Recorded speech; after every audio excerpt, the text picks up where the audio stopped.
This is going to be showing you a solo flawless shattered throne during the season of the Splicer. For those that just want to see this, then skip to the time on the screen. Firstly, I can show you what setup and the weapons to bring for the run itself. So when you do the solo on this, you'll be rewarded with this emblem, the Eternal Return, which isn't required for solo flawless. It's only required for the solo. So if you die in a run, but you still solo it in the end, you'll get the emblem. So this is what the emblem is. You'll also be getting random rolls on all of the Dream City weapons. Obviously they updated that so you can get weapons like Vouchsafe, Wake and Vigil, Sleepless, all that stuff. So you have a chance at all them. In terms of weapons to bring, I'm just going to list what you need to bring. All the information will be in the run itself. Okay, so we're going to be using the exotic Grey Launcher, Witherhoard in our kinetic slot the whole time. We never swap off that. We'll be using high-class SMG, or you could use any other weapon that generates Warmind cells. I'm just using this one in the energy slot. Bring a scout rifle for the energy slot as well, because it's handy at a certain segment. For the heavy slot, we'll be using the Crown Splitter Legendary Sword. And we also use a rocket launcher later on in the run. So bring a rocket launcher, that's really handy. Any rocket launcher that you like, whatever role you want, bring it. But just bring a rocket launcher, because it's really handy. And then for subclasses, we'll be using all three light-based subclasses. So we'll be starting with top 3 Waterdawn, with Voidwall and Tauren Barricade. We'll then swap off that at a segment to Core of the Missile, Pulse Grenade, Tauren Barricade, and then at the very end we'll swap to Sunbreaker, Core of the Siegebreaker, Thermite Grenade, again Tauren Barricade always. At different points we'll switch our exotics, so again it's just showing you what to bring, but it'll make sense when you're watching the run itself. So I'll be using the Synthoceps a lot, often. I'll often swap off this to Lion Rampant for jumping segments, helps out with that on the Titan. And we'll also be using Cuirass of the Fallen Star when we're using Core of the Missile, of course, so we'll be using that. Don't look exactly too much into all the mods I've got on right now, because the mods are going to change. They're changing quite a lot throughout the run, from encounter to encounter. Okay? There was even a time when I wasn't even using GL Scavenger when I should have been, so that was just one mistake in the run I've done with mods. Don't read too much into it. Okay, I'll just tell you what I've got on. So we've got a Warmind cell build on. This is our base setup. So Global Reach, Rage of the Warmind, Wrath of Rasputin, and Fireteam Medic. So those are the 4 Warmind cell mods. So that means you can get more Warmind cells, and you get healing of Fireteam Medic, and Global Reach buffs the radius. I've got some loaders on my gauntlet, soul damage resistance and concussive dampener with a transcendent blessing on my chestplate. So if you don't have a transcendent blessing, that's fine. Everything I'm doing in the run, it'll still work. It just gives an extra little slight boost, which I had a couple. Which if you don't know how to get them, they're from Dream City sources. You can get them from the offering to the Oracle, I believe. So you can get them. But as I said, it's not required, it's just something additionally I add on. But as I said, my mods change. I also end up putting on high energy fire, taking charge, but I'll explain that in the run. So in any other commentary aided run we do, we explain in detail, moment to moment gameplay of why we're doing what we're doing and why the loadout and the subclass works for a particular encounter. So as I said, I'm using 3 light-based subclasses for the whole run, because different perks on each class benefits different encounters. So this starting encounter, if you've never done Shattered Throne, say you've done Pit of Heresy, it's similar to Pit of Heresy, where it's a big map. It's bigger than Pit of Heresy's intro, and you have symbols, and you need to correlate that symbol to a location. So this is mainly high priority target clear, mages, ultras, and adds. So you want to use something that's really good for ad clear and survivability. So Core of the Protector top 3 bubble Sentinel is really good, because you can get overshields on your melees and get unlimited health regen on charged or uncharged melees, which is a factor that people seem to forget. We've got single fish, so we'll go there. So because it's so good for that, we can play really aggressive, we can go into rooms, and we're fine, because we can one-shot adds. We've got Synthoceps on, so we get a boost to melee, so we can go in there. We can also create cells. So this loadout, this setup's probably the best, I think, for this intro encounter, on a Titan at least. We get a cell there as well. If we're going to go for the Ultra first, the Major, then we'll debuff the Major with our Witherhoard, and then go in with Crown Splitter. Which, one thing I didn't mention is, Energy Accelerant buffs this sword. The problem is you can't use Energy Accelerant and Breach and Clear together. You're okay. What people don't realize as well is Crown Splitter is OP even without Energy Accelerant. So we'd rather have the debuff, because the debuff works for our super, it works for everything, whereas Energy Accelerant just works for the sword. So we'd rather have a debuff that we can apply at any time with our GL. So, and it's going to buff this debuff for the sword anyways. And as you can see, you can melt the mages. So you don't need any energy accelerant. And people are going to watch this video and say straight away, why aren't you using energy accelerant? I'm going to say, well, because Breach and Clear is +9 on your class piece. Energy accelerant is +2. It's impossible to run the two. So Breach and Clear still wins for me for this, because you don't need as much DPS as you think, because the bosses aren't that tanky. The final boss isn't. The Ogre kind of is, but kind of isn't as well. It was maybe different when it first came out, but it's not as, you know, difficult as it used to be. Especially now that we've got Warmind cells. All you need to do is clear the Acolytes and the Major and then move on. All the adds in between, the Knights that spawn out of the walls and things, they don't need to be cleared.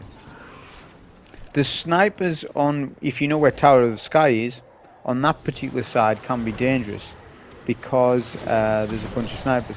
So if you don't know what you're doing exactly with this dungeon, you might be worth you taking those out. But if if you're accustomed to the Warmind cell build setup, which most people are now, then you're fine. You don't need to take them. It's mainly not Tower of Sky itself, but on that side. So you've got single fish, you've got double-headed snake. All those symbols are harder than the rest, just because of the snipers. It depends how you play. As I said, if the snipers are causing you a problem and you're dying to them, take them out. Play the dungeon slower. You don't need to speed run it. You don't need to. There's nothing to say that you have to do that. The Emblem requires a solo. That's all it requires. It doesn't require time. You're not timed. There's only specific parts where you're timed, where you need, maybe optimize certain bits for DPS, things like that. But you're not timed on encounters like this. Got a cell here. Sometimes I do that. Sometimes I won't go for the ultra, and we'll go for the adds to get a cell, and then go for the ultra. It just depends how I feel. The concussive dampener is going to help out a lot as well. This is what I was talking about, the snipers. So you can see there's quite a lot. That's why I've got my sword equipped. You can always do your guard, your heavy guard, because Crown Splitter only has heavy guard, and it's a good guard on the sword. We're on the final symbol, so we'll go for that now. We're not switching anything just yet, but I'm going to do a small swap. Try to go for the ultra first, because the ultra is aggressive with these knights, with their blinding move that they do. We've got a cell here. If you do get a cell, the cell will break the knight's shield, because you've got Rage of the Warmind on. So as long as you've got Rage of the Warmind on, it'll break the solar shield. Witherhoard does anyways. These shields aren't match games, so it doesn't matter. The master difficulty version of this dungeon will matter. So the two changes I made just then was high jump for the Lion Rampant. So we've got high jump on, we switch to different jump, and then we've got, as I said, Lion Rampant. We're going to come to this cliff area here, and then we're going to sword fly over and around. Now if you don't know how to do that, it's essentially just a timing thing. Just do a little short boost from Lion Rampant, then sword swing. Then another short boost, and then sword swing. But if you want a detailed guide on it, just look up how to Titan fly, sword fly, on YouTube. There's plenty of videos on how to do it. But it's pretty simple, pretty basic. What that allows is we can go around this corner and then sit on this sniper perch, take all the snipers comfortably. We've swapped to a scout rifle as well, because the Icolos isn't going to do much from here. I could have jumped down and things like that, but I just wanted to show how easy it is from up here. Plus, a scout's going to help out with this next bit. Now, I could have used the exotic gauntlet strongholds and done a bit of skipping with that, but I didn't want to really do that. I didn't want to switch off. Now we'll get a Witherhoard shot on the Ultra that you need to kill. The Ultra then triggers the door. The Ultra's the door trigger. The rest of the ads don't really need to be cleared, not all of them anyways.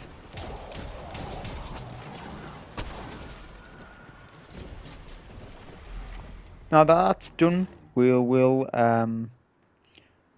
switch back on to our normal jump. I really don't like any other jump on a Titan apart from strafely. So I've switched back to my jump that I prefer.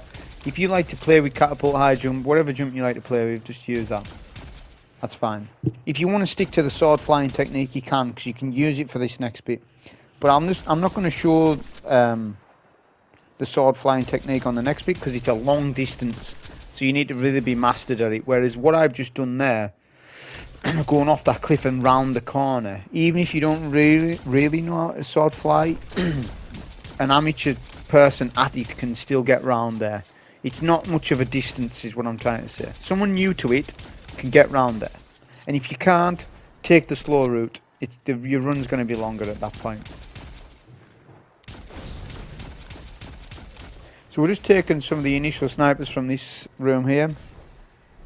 We're going to skip some of the room but not all of it. We have a super as well, which is key.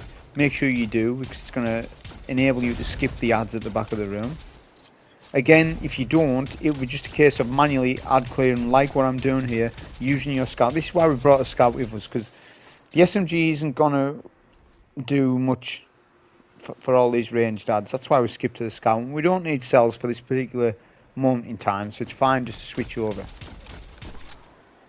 What I like to do is take out the initial set of snipers and stuff, and once you're halfway down this room, if you like, you can then make a run for it, and then we'll use our Roman super to bypass the ads. Before you start running though, make sure that you wait for the recovery on your HP.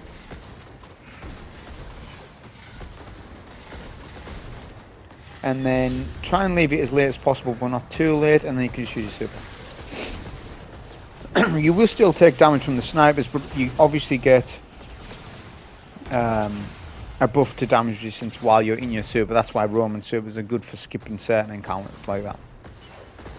We've still got Lion Rampants on, which I'll remind you on. We've still got that. You want to have that on. You don't need to, but it just helps. This is the encounter skip for the ogres, so we can take the left path route. Just take the jumps as you see. Lion Rampants helps out massively. Obviously, you have your sword still on. If you need a sword swipe to a ledge, you've got that. If you're quick enough about it, the ogres don't even bother you. As I said, you can do it like this, but if you mastered the Titan sword flying, you can sword fly all the way. From where I started initially, right to where I'm getting to now. So you can do the sword flying technique if you want, just make sure you got your right jump on for that. Or you can take the easy route, what I just done. Now we'll switch Lion Rampants off back to our original loadout. To Synthoceps, switch back to Icolos. We keep on the top tree bubble because we can get our health regen. And this section you can see you're slowed, and also health regen is gone. So there is a chance that they could wipe you. There's a low chance of it, but there is a chance. So we've got a backup melee just in case. Okay. You can do Witherhoard at your feet, just let them sit in your Witherhoard, and then you can get War Mine cells. So I haven't explained that much. Basically, it's just swapping. So this works with a whole host of War Mine stuff. Say I was using Anarchy and I had Icolos on. You could do 2 Anarchies at the floor. A bunch of ads would die, but before they die, swap to your Warmine weapon, and that counts as a kill with your Warmine weapon, so then you're enabled to get cells that way. So you just swap, so you know. And Witherhoard's the easiest weapon to do this with. Just Witherhoard at your feet, on the floor, and just let Witherhoard do the work with swap. And that's the Thrall Way section done. Not much to it.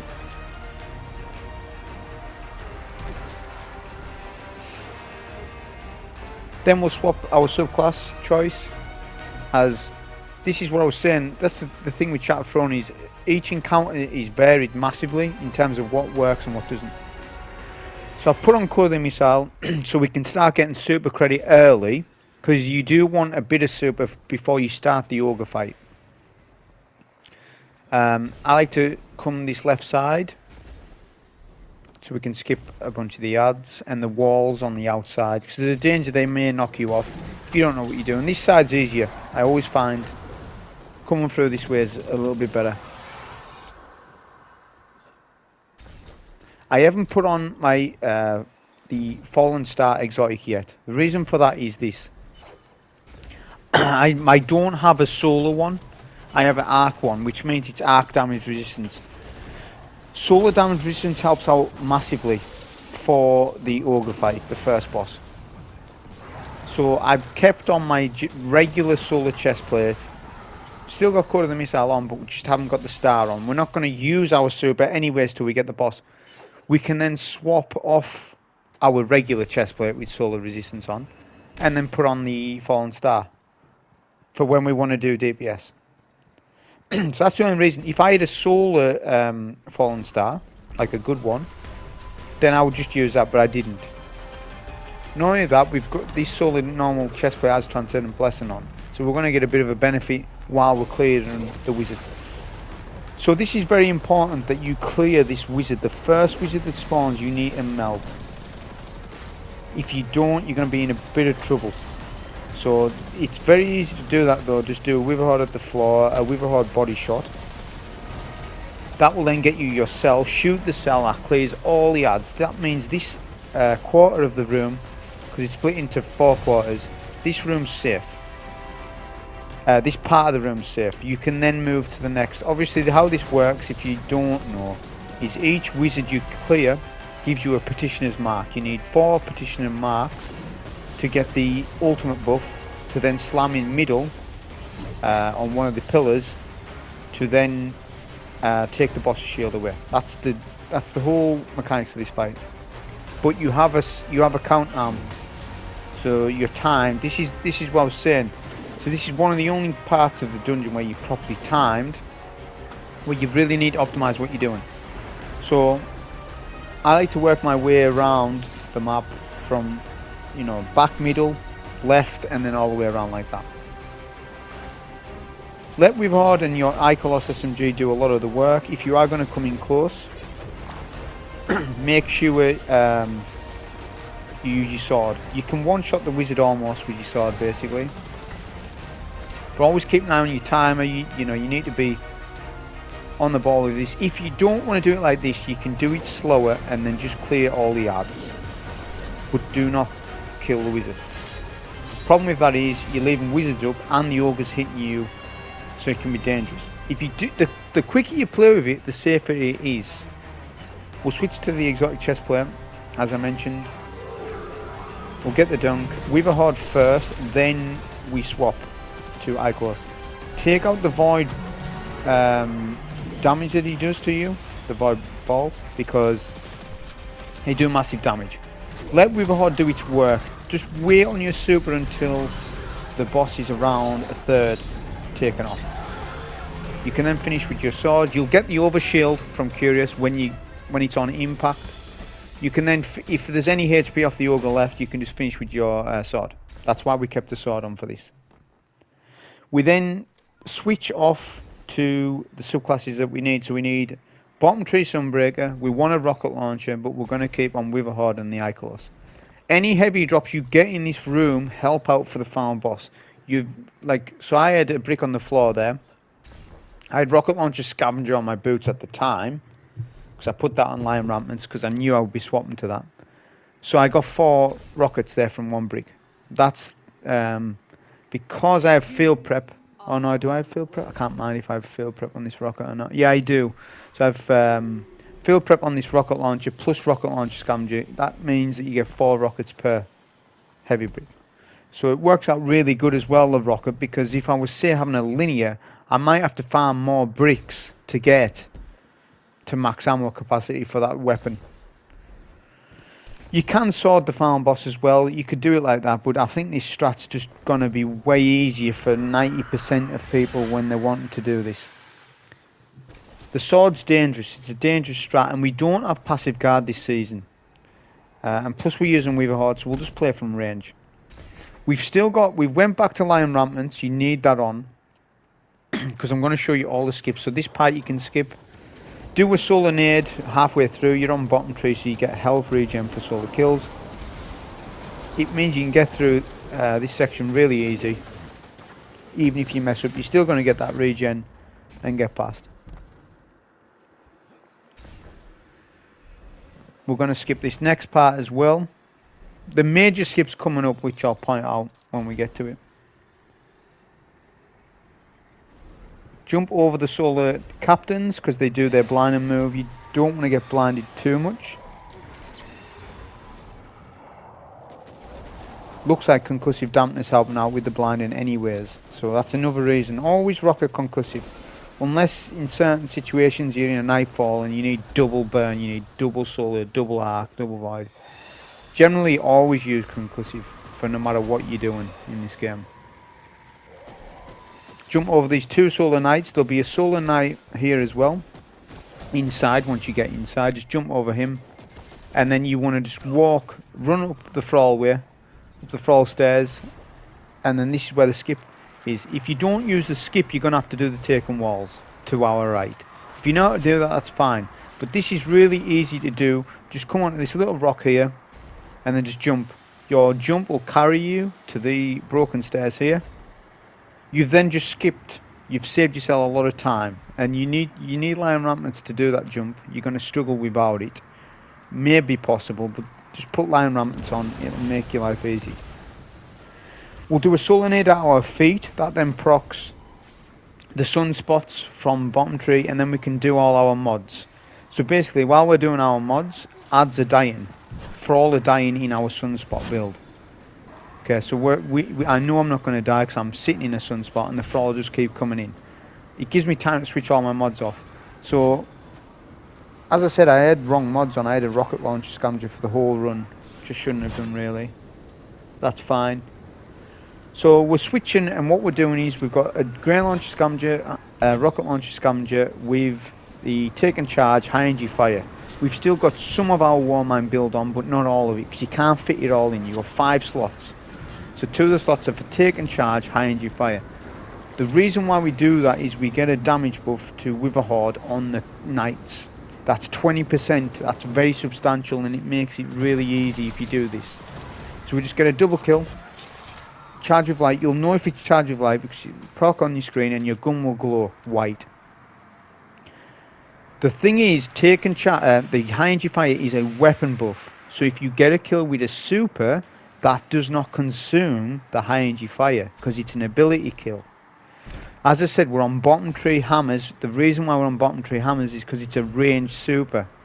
It is critical you go on a ranged super. If you use the cut of the missile, you may pick up an orb off the knight. So obviously when you pick up the orb, you get a buff file forts.